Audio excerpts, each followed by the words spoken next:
conversar um pouco é sobre saúde baseada em evidências. E aí eu começo essa apresentação me apresentando, né? Algumas pessoas me viram no processo seletivo ou falando em alguma reunião e perguntam quem é esse doidinho. Então, me chamo Lucas, eu sou acadêmico do 4º período de medicina aqui da UFCG. Eu sou um dos membros fundadores da LAPS e atualmente eu estou no cargo de diretor de ensino 2. Então, isso significa que eu fico responsável pelas aulas do ciclo 2. Eu sou diretor local de saúde pública na FMSA Brasil e as linhas de pesquisa que eu gosto de desempenhar é epidemiologia, saúde pública e educação médica. Antes de começar essa apresentação, eu declaro não possuir conflitos de interesse sobre o que eu vou abordar.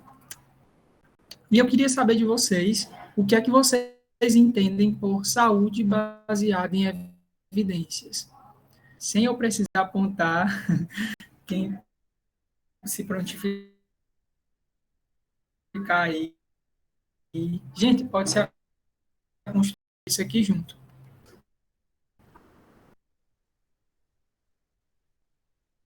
Acho que utilizar dados. Utilizar dados científicos, né? Não é isso, Amanda?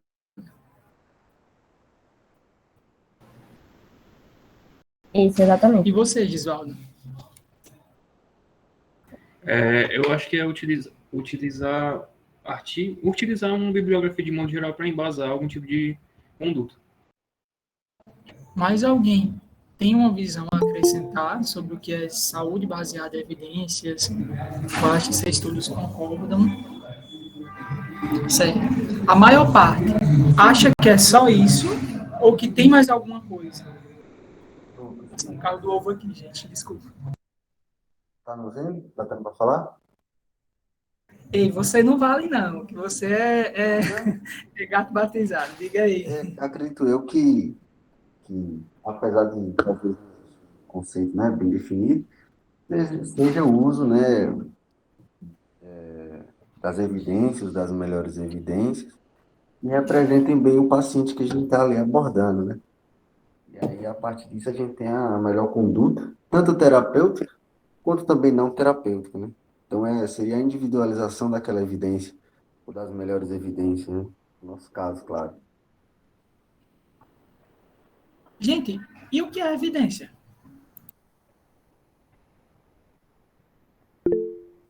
É a música lá do Cinta de Chororó.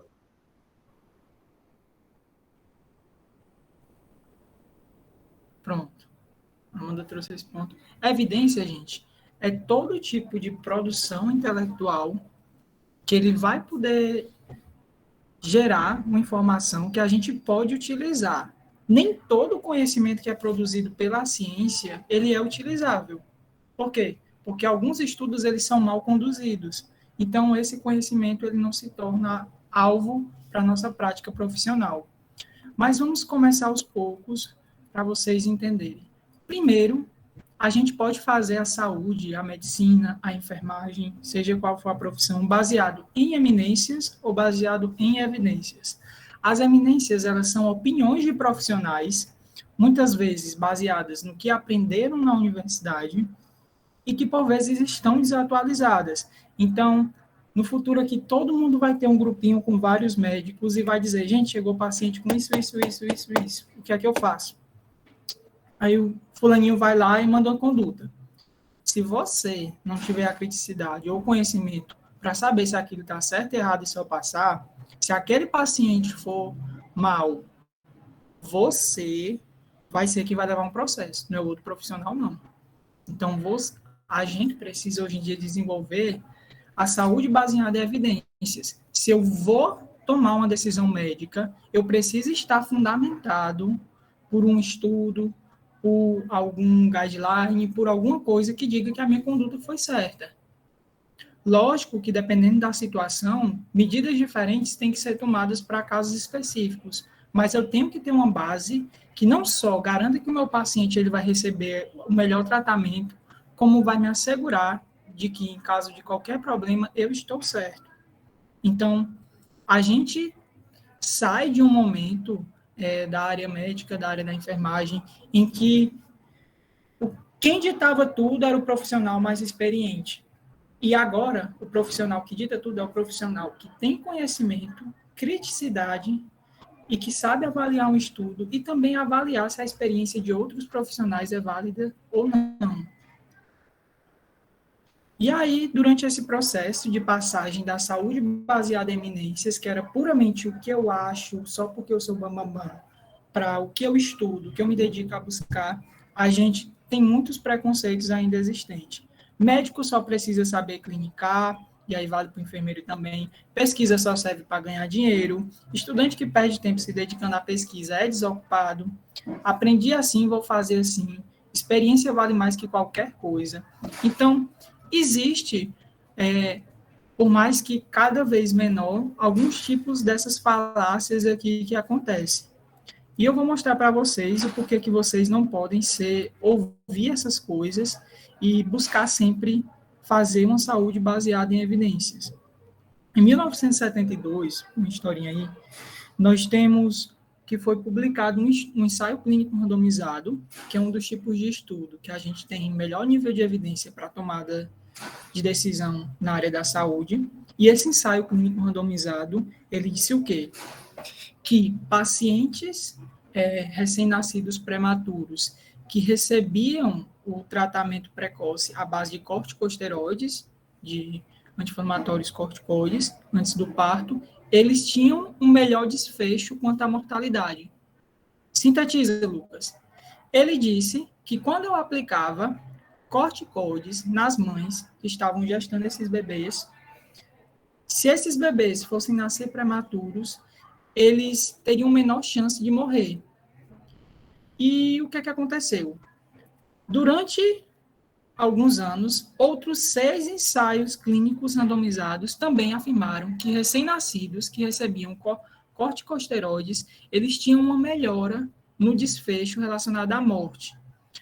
Mas, enquanto esses estudos saíam, a comunidade médica, a comunidade de saúde, veementemente dizia: não, isso não está certo, não, isso não tem eficácia, se baseando muitas vezes por uma maior quantidade de ensaios clínicos randomizados mal feitos, que diziam que não tinha nenhuma aplicabilidade, e apenas em 1993, a Cochrane surgiu com um dos seus primeiros estudos, trazendo que recém-nascidos que recebiam corticosteroides, eles tinham uma chance de desfecho de 30% a 50% melhor. Então, se prevê que, por base, durante esses anos, por simplesmente não aceitar e não avaliar os artigos que diziam essa notícia, a quantidade de recém-nascidos prematuros que morreram porque os médicos decidiram se pautar pelo ego e não por buscar o conhecimento da ciência é incontável. E por que eu trago essa história aqui? Porque o profissional da saúde que está saindo da universidade hoje não é um profissional que ele tem que saber só clinicar. Ele tem que todo dia estar sabendo olhar um artigo, analisar se aquele artigo é bom o suficiente e modificar sua conduta caso seja necessário. O conhecimento, gente, na área médica, quando eu digo médica, gente, pode entender como a saúde no geral. O conhecimento nessa área, ele está em atualização constante. Ontem o que era bom, hoje já não é mais, entendeu? Então a gente precisa não só estar se atualizando, mas saber olhar se aquela fonte que eu estou olhando, ela realmente é boa.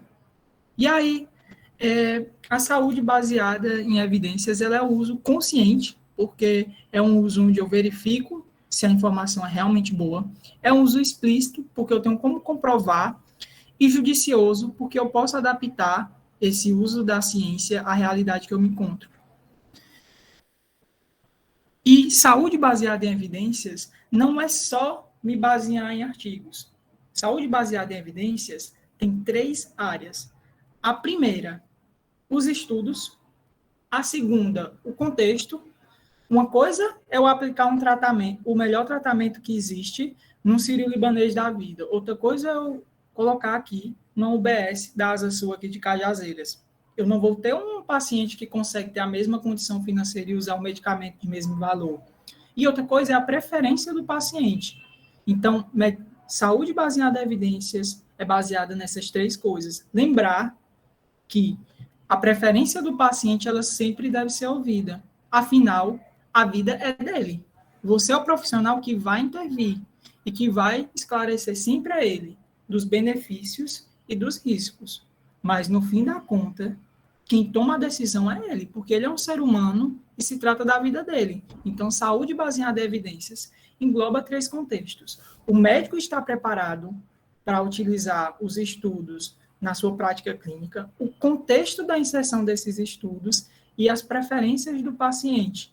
Então, eu posso saber que o medicamento X ele é extremamente eficaz e ele tem uma baixa quantidade de efeitos colaterais para o paciente. Mas o paciente ele não tem condições de comprar, não tem como adquirir pela prefeitura. De nada adiantou saber daquilo. E aí, qual a segunda alternativa? Qual a terceira? Qual a quarta? Qual a de menor valor? Então, praticar saúde baseada em evidências é muito além do que saber só olhar a literatura e pontuar um tipo de tratamento. E eu quero esclarecer para vocês o que não é saúde baseada em evidências. Não é saúde baseada em evidências ignorar totalmente a experiência de outros profissionais. Então, muitas vezes, você chega no hospital e aí você está fazendo um tratamento e o profissional, quem é enfermeiro, sofre. O profissional da enfermagem percebe que aquele tratamento não está dando certo para o paciente. E aí o médico insiste, o profissional diz, olha, não está dando certo. Então, desprezar a experiência clínica de outros profissionais também não é saúde baseada em evidências. O certo seria o quê? Pega aquilo que aquele profissional está relatando, busca evidências na internet sobre aquilo, e caso seja positivo, você aplica. Caso não, você abre espaço para discussão. Ignorar as preferências dos doentes. Então, a gente, como profissional da saúde, a gente não pode intervir sem o consentimento do paciente. Apenas em casos em que o paciente ele tem um problema psiquiátrico, ou então que o paciente ele apagou, e aí sim a gente pode intervir. Mas se o paciente consciente, não. Ele também é parte desse processo de decisão. E achar que a medicina é um livro de cozinha, porque não é. A gente tem muitos guidelines, muitas coisas que direcionam o nosso tratamento, mas a medicina na prática não se baseia só nisso, só nessas receitas. E aí, eu trouxe um caso clínico para vocês, que eu vivenciei na UBS, que eu fui um dia desses. Então, JFD, é uma mulher, foi admitida na triagem da UBS Cidade Feliz, com quadro de pirose, que é queimação, aqui próximo à garganta, deixando o termo mais próximo, né? Porque tem muita gente P1. Vômito ácido e inapetência, que é dificuldade de ingerir alimentos. E ao ser questionada sobre a descompensação de um quadro que ela também apresentava de hipertensão, que estava sendo controlado pelos profissionais e pelo surgimento desses sintomas que ela estava sentindo, ela diz que não vai mais utilizar o omeprazol, pois leu na internet que causa câncer. Essa paciente, gente, não só, né, que eu não coloquei no caso clínico, que disse que não ia usar o omeprazol porque causa câncer, mas ela disse que não ia utilizar mais o losartana porque leu que dava Alzheimer. A paciente chegou com a pressão de 20/13, totalmente descompensada e tendo vertigem na UBS. Lucas, era fake news? Era não, porque tinha um estudo dizendo isso. E aqui a gente tem uma manchete de jornal que a paciente teve acesso. Famoso medicamento omeprazol dobra o risco de câncer no estômago. Diz estudo com 60 mil pessoas. E você fica, meu Deus, dobrou o risco. Não vou mais usar omeprazol. Ela só se esqueceu de olhar que o risco de quem não toma omeprazol é 0,125. 0,125. E que o risco de quem toma é 0,250. E que o fato de não tomar o omeprazol, ele torna a pessoa mais propensa a diversos desfechos que podem ser clinicamente danosos para ela. Então, a gente, na prática profissional, vai vivenciar algumas vezes o paciente chegar e dizer, olha, doutor, eu não vou tomar isso, olha, enfermeira, eu não vou deixar você aplicar isso, não vamos fazer desse jeito, porque eu li que não é assim. E aí? E aí é um processo de acordo, de você... Lembra que a decisão do paciente ela é importante nesse processo, que você não pode forçar, o processo é de convencimento. E quanto mais você mostra saber sobre o que você está falando durante esse processo de consulta, você vai convencer aquele paciente de que o que ele viu não estava tão certo, de que existe uma interpretação diferente para aquilo, de que talvez aquele estudo ele não estava bom.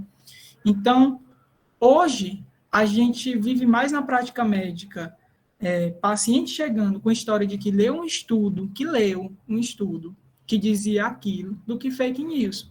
Porque o paciente, hoje em dia, ele vai no Dr. Google e ele acha qualquer estudo em PDF. Então, é importante que a gente esteja atualizado constantemente, que a gente busque sempre a melhor evidência disponível para tanto evitar a tomada de erro médica, como facilitar o processo de convencimento do paciente de que aquele tratamento é o mais adequado para ele. Então, a saúde baseada em evidências é a única saúde que a gente pode desempenhar hoje, certo? Antes de passar para o próximo passo, o próximo tema, eu queria saber o que é que vocês acharam desse caso clínico e, se quiserem falar algo. Pois é, eu lembro de uma coisa que Ana Virginia de Nefro vivia falando, né, para os pacientes, que é remédio só faz efeito quando tomado, né?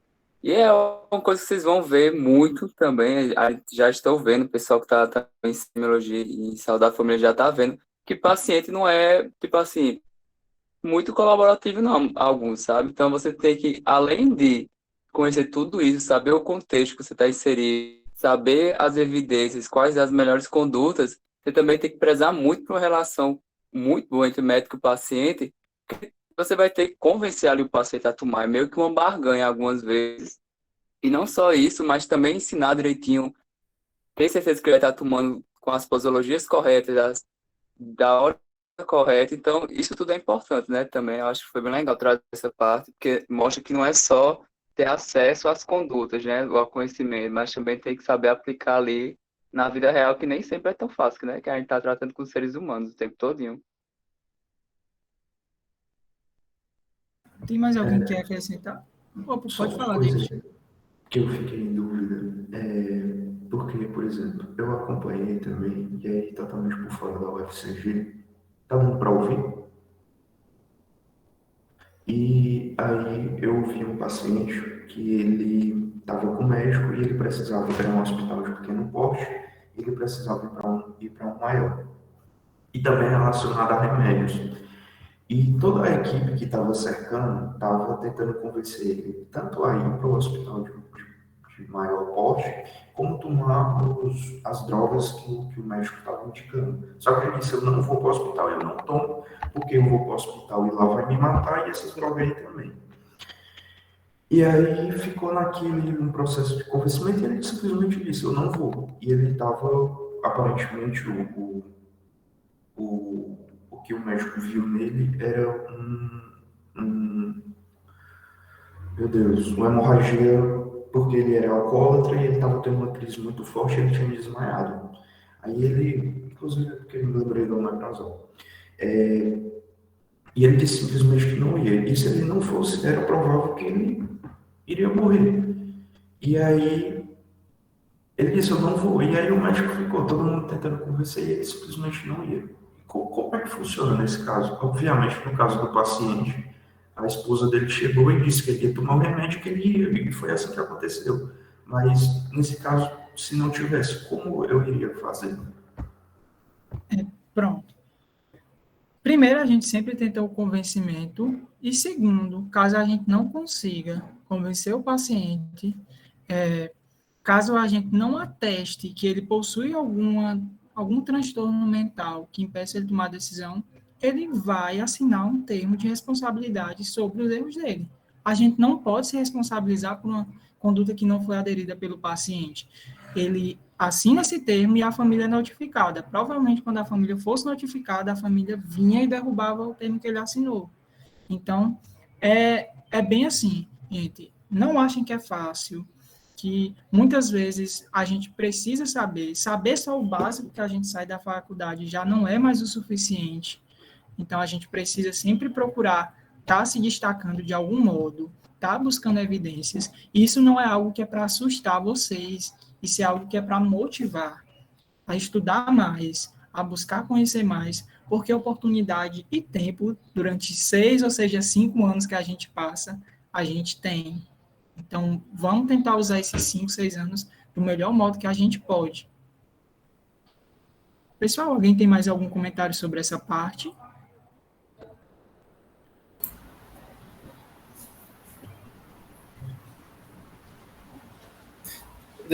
Já que ninguém comentou mais, estou pensando ainda, deixa eu só lembrar, essa questão do paciente e da opinião dele é importante, como a gente está vendo nesses últimos anos, né, da decisão clínica.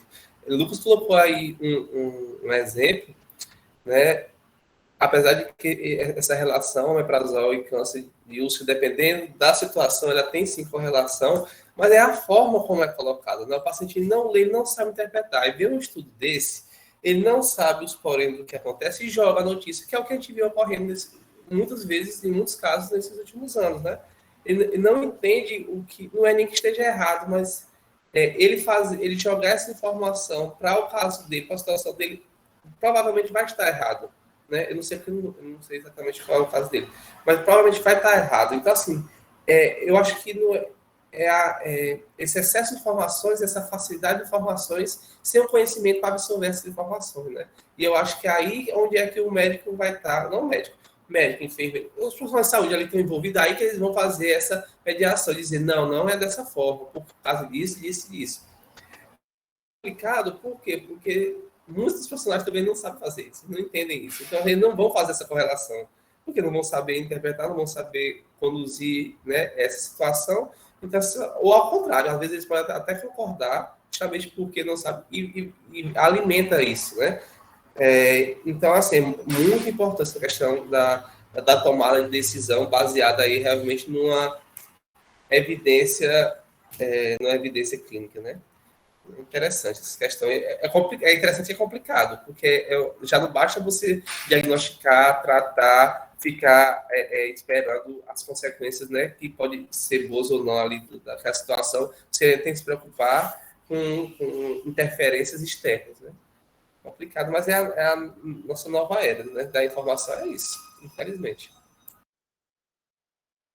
Esse comentário do professor Sá foi extremamente pertinente, porque ele enfatizou, não é que não existe a relação existe, mas o paciente inseriu no contexto dele sem ter nenhuma noção mais aprofundada do estudo, sem ter visto os números. Então, todo mundo que está aqui nessa salinha, se alguém da família precisar, provavelmente vocês são a primeira pessoa que eles vão perguntar. Então, o processo de vocês se capacitarem para isso, para saber analisar uma evidência, começa agora. E a Lápis vai dar a chance para vocês, de vocês saírem do curso, sabendo analisar, sabendo tomar uma decisão melhor. E tenham certeza que isso vai ser um diferencial, não só no currículo de vocês, como na prática profissional que vocês vão desempenhar. Porque hoje em dia, não basta mais só saber, tem que saber convencer e ter certeza de que o que está sabendo está correto. Vamos para o próximo ponto, que seria, né, o nosso segundo tema da aula de hoje. A palestra vai ser curtinha. E eu trouxe essa questão de saúde baseada em evidências para vocês entenderem a importância de vocês terem entrado numa liga de pesquisa. Liga de pesquisa não é só para fazer pesquisa descontextualizada da prática médica. Não. Pesquisa é extremamente importante. E a gente acabou de ver o porquê. Mas aí vocês se perguntam, Lucas, eu quero começar a pesquisa, mas eu não sei por onde eu começo, como é que eu faço? E aí a gente vai ver justamente isso agora. Primeira coisa, se você quer fazer pesquisa, você tem que mostrar ao mundo que você existe. Se você não mostrar ao mundo que você existe, não contactar orientadores, não fizer nada, não espere a oportunidade cair do céu. Então, por base, seria interessante que vocês tivessem cadastro em 3 plataformas. 2, principalmente. A terceira é, assim, facultativo. Mas o currículo Lattes, gente, ele é indispensável para quem quer sair na área da pesquisa. Então, não só ter o currículo Lattes, mas manter ele atualizado é importante. Cada um tem um jeito de atualizar o seu currículo Lattes. Tem gente que gosta de atualizar à medida que vai recebendo, tem gente que gosta de atualizar por mês, mas deixar um ano inteiro teu currículo Lattes sem atualizar é covardia, porque às vezes tu precisa para um processo seletivo para alguma coisa, e aí tá muito em cima. No processo seletivo da Lattes, a gente fez questão de analisar o currículo Lattes de vocês, para saber se estava atualizado, se vocês tinham currículo Lattes, se importavam. É aqui, no currículo de vocês, onde vocês vão mostrar a cuidado com o que vocês fazem, que vocês não são um profissional desleixado, entendeu? E as empresas olham isso. Não se preocupem que elas olham. Não só no currículo normal que você envia para uma empresa. Deixa eu ver aqui o que foi que falaram. Isso. Eu também, particularmente, eu gosto de ajeitar na hora, porque se eu não ajeitar na hora, eu não lembro mais. E aí nós temos também o OrcID, o OrCID, ou então, como vocês chamam, preferiam chamar. O OrcID, ele é internacional.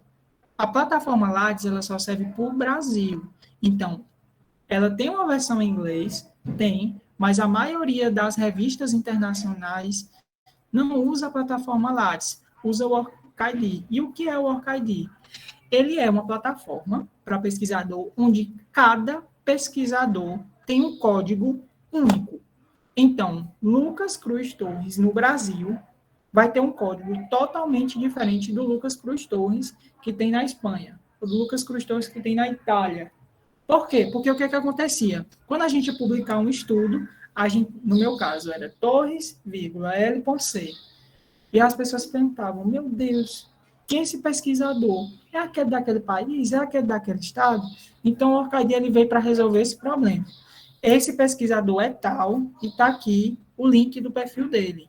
Então, não basta ter só o Lattes, precisa ter o OrCID ou OrcID, como alguns chamam. O LinkedIn, ele é fundamental para qualquer profissional, gente. Muitas oportunidades, principalmente durante a graduação, elas surgem no LinkedIn. Muitas empresas buscam profissionais que não têm experiência lá. Então, pode ser uma boa para vocês, principalmente quem tem um up, quem tem um diferencial aí. E eu vou navegar com vocês por essas plataformas agora, mostrar de um pesquisador que eu e um amigo meu que a gente acompanha, vendo ele produzir alguns estudos, para vocês terem noção. Primeiro, todo mundo aqui tem Lattes? Quem sinaliza aí pela câmera, tenho, não tenho? Tem, porque senão eu tinha dado um puxão de orelha na seleção. E OrcID, OrCID, todo mundo tem ou não? Pode ser sincero. Pronto. Então, gente, façam o OrCID. Ele é extremamente importante. Toda revista internacional praticamente pede durante lá. Você vai colocar, ele pede autor, as contribuições do autor e o link do OrCID. Se você não colocar o link, você nem prossegue na submissão do artigo. Então, vocês precisam manter ele ajeitado. E LinkedIn, ele é uma rede bem interessante para vocês, porque se alguém pesquisa o nome de vocês no Google, normalmente os primeiros endereços ou são do portal da transparência ou é do LinkedIn. Então, você já deixa o LinkedIn que é melhor, sabe? Ele aparece lá no Google. Show, Maria Vitória. Parabéns, que você já começou a iniciar. E agora eu vou mostrar essas plataformas para vocês. Compartilhar esse aqui. Todo mundo está vendo o Lattes? Esse aqui é um pesquisador que eu e um amigo meu, que a gente conhece da USP, e ele desenvolve pesquisas com bioinformática, com biocomputação, e ele é tipo um dos top lá da USP relacionado a isso. O cara é bolsista de produtividade do CNPq nível MAR, que são pesquisadores que têm um desenvolvimento e produzem conhecimentos científicos, eles se tornam bolsistas de produtividade do CNPq. E, gente, esse homem aqui, ele tem 1 milhão de coisas, mas olha a última atualização do Lattes dele. Foi ontem. Ontem. Então, ele está sempre atualizando o Lattes dele. Olha aqui o tamanhozinho da barra. Travou meu computador, Lattes Lona. Vocês estão entendendo? Isso aqui, quando você entra no currículo de alguém e vê, meu Deus, está atualizado, aqui está atualizado, isso aqui expressa que você se importa com a sua carreira. Se importar com a tua carreira não é negativo. Não é que você vive só para isso. É que você sabe dar valor ao que você conquistou. Então, aqui, no currículo Lattes, normalmente, a gente tem, quando a gente entra no currículo do pesquisador, a gente tem o link dele, né? Quando ele atualizou pela última vez, e aí um resumo do que ele considera mais importante, a identificação, que é o nome dele, o link do Lattes e o link do OrcID, tá vendo? Então, todo canto pede esse OrcID. E aqui os diversos nomes. Então, olha a quantidade de nomes que ele poderia ter e comparado com o OrcID, que só existe um, entendeu? Então, esse é o propósito do OrcID. Quando eu uso qualquer desses nomes, sempre que eu apertar num desses nomes, vai direcionar para o OrcID dele. E vai evitar que outro pesquisador receba alguma gratificação por algo que ele produziu, certo? E aí, normalmente, tem o endereço, as titulações, se teve pós-doutorado, as formações complementares dele, a atuação profissional, que é se ele se vinculou de algum modo a alguma empresa, alguma instituição, algum centro de pesquisa. Vamos descer. Aqui a gente tem as linhas de pesquisa que ele trabalha. Aqui os projetos de pesquisa que já foram desenvolvidos por ele, ou como membro da equipe de pesquisa, ou como orientador. Aqui vamos descer. Aqui a gente tem projetos de ensino que ele participou, projetos de desenvolvimento, corpo editorial de revistas, e aqui tem algumas revistas que ele faz parte, comitê de assessoramento, e aí, à medida que você vai tendo uma progressão funcional em alguma instituição que você está fazendo parte, você vai tendo mais oportunidades, sendo chamado por instituições externas, e as áreas de atuação que ele faz, os idiomas, prêmios e títulos, produções que ele tem, só, minha gente, só de artigo, e tudo citadozinho, viu? Não basta publicar com qualidade para ter citação e ter um nome forte na área científica. Então, não adianta você publicar um artigozinho mexerreque que só você vai ler, nem você vai ler às vezes, porque nem você acha o link da revista. Então, buscar sempre revistas que tenham uma boa qualidade, que tenham uma boa indexação, que as pessoas facilmente encontrem aqueles estudos, porque isso garante a vocês, que diversas pessoas não só estão lendo teus trabalhos, mas que estão citando eles em outros trabalhos, entendeu? Não se preocupem, que como fazer tudo isso, a gente vai explicar esse ano para vocês. Aqui é só para mostrar um currículo. Aqui, provavelmente, ele sempre teve o cuidado com o currículo dele. Tudo que ele fez, fosse na graduação, fosse na pós-graduação, no mestrado, no doutorado, na residência, no pós-doutorado, ele foi colocando aqui. E é sobre isso, gente. Isso é o currículo de vocês. Então, a gente precisa ter o maior cuidado sobre o que a gente está deixando sobre a gente na internet. E o currículo Lattes, ele é uma forma muito boa de deixar algo sobre. E eu vou pesquisar aqui, ó. Oh, meu Deus. Não está copiando. Pronto, agora vai. A gente tem plataformas que copiam a informação do teu currículo Lattes e jogam no Google. Então, quando a pessoa pesquisa o teu nome, eu vou colocar aqui. Quando a pessoa copia o teu nome, vai sair aqui, ó, escavador. Normalmente, o escavador de qualquer pessoa, ele sai na internet. Então, é aqui, mais do que o Lattes, porque o Lattes ele não está tão vinculado ao Google. Então, vai sair todo o resumo dele, porque esse site ele pega as informações que estão lá no currículo Lattes e joga no Google. E aí, gente, quanto mais você mantém atualizado, mais as pessoas que procuram pelo teu nome, ela encontra informação. Você está fazendo a seleção com um projeto de extensão. Não tenha dúvida que a pessoa vai atrás de saber mais sobre você. Se você está tentando fazer um processo seletivo para alguma coisa, gente, toda pessoa que seleciona, ela busca maiores informações sobre você. Agora eu vou mostrar para vocês como é o OrcID. Tenho certeza aqui.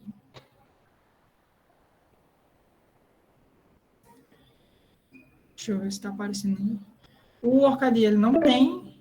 Tem alguém. Acaba 10 minutos, eu vou ser rápido.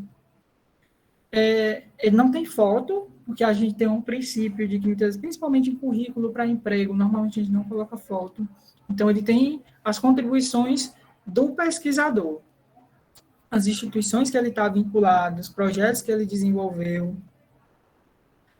E o Orcadi, quando você for preencher, é em inglês. Por quê? Porque quem vai acessar isso aqui são pessoas fora. Então, você precisa ter a cuidado de usar o tradutor, traduzir para o inglês e colocar aqui, entendeu? Então, é tão importante quanto o Lattes o Orcadi. Ele não tem tanta coisa no Orcadi, porque o Orcadi é uma rede mais recente, surgiu há cerca de 5 anos, mas começou a ter destaque na área da ciência há 3. Então, é muito importante que vocês tenham essas bases, certo? Vamos voltar para a apresentação. Procure alguém que queira te ajudar. Não caiam em cilada. Tem professores e professores. Tem professor que gosta de pesquisa, e esses são os professores que vocês têm que vocês têm que se aproximar, que vocês têm que desenvolver projeto. Tem professor que de 6 em 6 meses está buscando aluno para fazer projeto de pesquisa. Já tem outros que está com um projeto há 4 anos engavetado, e todo semestre entra aluno atrás dele para fazer novo, e ele não publica, não vai atrás de submeter, não vai atrás de fazer nada. Então, cuidado com quem vai atrás. Nem todo professor ou profissional que é bom no que faz também gosta de fazer pesquisa, porque pesquisa não é só você ter vontade, é você ter coragem para fazer, porque não é um negócio que a gente vive de, é muito fácil e tal. Não, não é. Quem faz estudo, quem faz as coisas, sabe o quanto é um pouco desgastante, às vezes estressante, mas que o retorno, quando a gente vê tudo pronto, é algo assim fora da curva. E aí, o outro ponto procure um edital disponível. Existem diversos editais, tanto dentro da nossa instituição, quanto em outras instituições, e instituições que a gente chama instituições de fomento. Instituições de fomento são instituições que vão te ajudar financeiramente na execução da tua pesquisa. E aí eu trouxe alguns exemplos. Dentro da nossa universidade, a gente tem como instituição o CNPq, a FAPESC, e essas instituições, elas podem... A gente tem 2 modalidades de projeto que podem ser associadas a ela, o PIBIC e o PIVIC. O PIBIC é com bolsa, o PIVIC é voluntário. Lucas, devia ser tudo PIBIC. Gente, instituição pública, a gente não tem condições de manter milhares de bolsas, então vão ter algumas pesquisas que vão ter bolsa e outras que não, e o que decide é a qualidade do projeto que ele é colocado, submetido. Nós temos também pesquisa pela nossa unidade acadêmica. No meu caso, a CV, e algumas pessoas de enfermagem, a UAENF. Então, existe também projetos que podem ser submetidos por ela. E aí nós temos alguns exemplos de instituições, como a FAPESP, a Fiocruz. A Fiocruz, gente, faz seleção de estudantes de iniciação científica de qualquer instituição de ensino. Toda semana tem uma seleção para estudante de biologia, de farmácia, de medicina, de enfermagem. Toda semana. Acesse o Instagram, Fiocruz Pernambuco. Quem mora em Pernambuco e não está vindo aqui para a aula, é super de boas.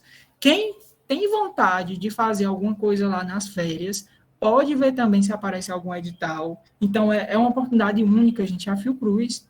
A gente tem editais também do Butantan, e às vezes, muito difícil, a USP coloca. A USP coloca muito difícil porque a gente tem um fechamentozinho de ciclo lá, mas esses outros cantos, eles têm muito edital, e nós temos instituições de fomento internacional, onde você precisa do auxílio de um pesquisador mais experiente para tentar submeter um projeto que vai concorrer com diversos outros, como o Instituto Melinda Bates, que é a esposa do Bates, né? Então, eles têm um instituto de pesquisa que tem fomento, e tem diversos outros, o professor Sávio aí provavelmente já vai citar alguns. E aqui é só esclarecendo para vocês a diferença de PIBIC, PIVIC e um projeto pela unidade. O PIBIC ele tem uma bolsa de cerca de R$ 400, ele pode ser pelo CNPq e pela FAPESC, e ele precisa de relatório parcial, relatório final, que você tenha uma produtividade boa durante a pesquisa e que você tenha dedicação exclusiva. O PIVIC ele é voluntário, pode ser pela CNPq, pela FAPESC, precisa de relatório parcial na metade da execução, relatório final e dedicação exclusiva. Projeto pela unidade não tem essa necessidade de dedicação exclusiva, não tem a necessidade de ser durante um ano, porque cada PIBIC é um ano, PIVIC é um ano, e ele precisa de um relatório apenas final. Só que a maior parte das residências e dos processos seletivos de pós-graduação exige que você, para pontuar com pesquisa, você passe pelo menos um ano. Então, se for desenvolver um projeto pela unidade, se atenta que tem que fazer, é interessante que faça pelo menos um ano nele, para que você consiga pontuar. Alguns editais de residência particulares, eles pontuam 6 meses, mas o mais seguro é tentar conseguir um ano. Identifique uma área de seu interesse, mostre disponibilidade para pesquisa. Tem um grupo de pesquisa que eu quero muito entrar. Eu não vou conseguir fazer um projeto de pesquisa agora, mas eu posso ajudar no processamento de dados, na coleta. Meta a cara, meu amigo. Você não vai chegar fazendo pesquisa já sabendo fazer tudo, não. Então, ver e errar quando você não é o titular da pesquisa é melhor, porque aí você pega experiência, você vê os outros fazendo e se aproxima. Então, chegue junto, mostre disponibilizado, mergulhe no mundo da ciência, e é isso que a gente quer trazer para vocês esse ano aqui na LAPS. E bem-vindos à LAPS, gente. E é isso. Vou passar a palavra para quem quiser falar aí.